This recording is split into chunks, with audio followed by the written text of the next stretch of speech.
सातबाराच्या बातमीपत्रात आपलं पुन्हा स्वागत।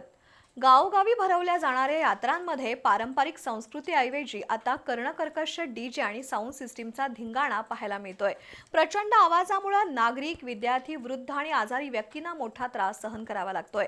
गावांमधील लोक यात्रेच्या मिरवणुकीच्या वेळी अनेक जण घराबाहेर पडणं टाळत आहेत।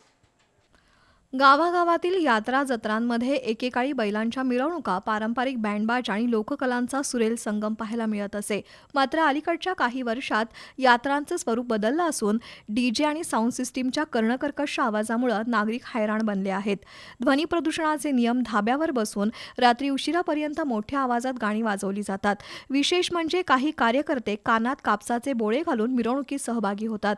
त्यामुळे हा आवाज सामान्य नागरिक आणि प्राणीमात्रांना किती त्रासदायक असेल याची सहज कल्पना येते।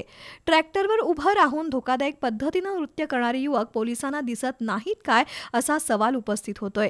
यात्रेच्या मुख्य दिवशी डॉल्बीचा धिंगाणा वाढत असल्यानं देवदर्शनासाठी जाताना भाविकांना कानात बोटं घालून गर्दीतून मार्ग काढावा लागतोय। यात्रेच्या काळात विद्यार्थी, वृद्ध आणि आजारी व्यक्तींना मोठा त्रास सहन करावा लागतोय। काही गावांमधील नागरिक मिरवणुकीच्या वेळी गावाबाहेर जातात।